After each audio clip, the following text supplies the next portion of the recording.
Hi guys, welcome back. Here it's UK here with a quick video response to Artistic Soul 347's video on firearms in fantasy role-playing. Personally, I don't like them.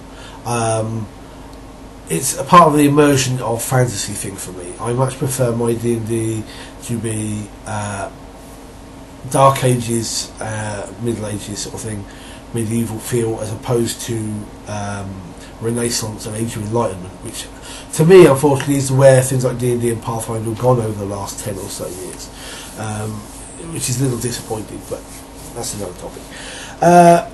Yeah, I just find that for me, my fantasy is longbows, crossbows, swords, shields, that sort of thing. It doesn't include flintlock rifles and arquebuses. It doesn't include cannons or anything like that.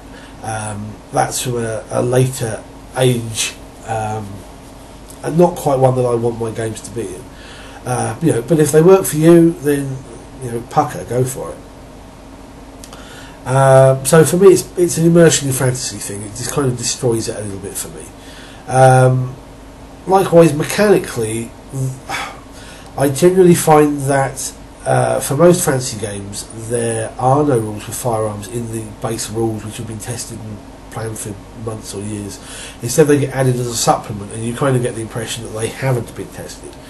An example being, in the original Pathfinder Galarian campaign setting, there was a set of rules for firearms, and they were silly. Basically, the case if you got maximum on the dice, you rolled again and you added, and if you got maximum again, you rolled again and added, and so on.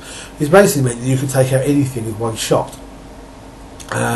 But I find if you're going to allow that, then you've got to allow that for every other weapon in the game, because a bullet to the head is just as effective as an arrow or an axe to the head. You can't have one set of rules for one thing and not for others, like that.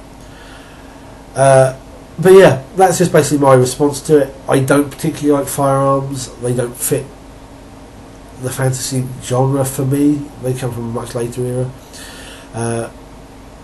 But there you go. Until next time, take care.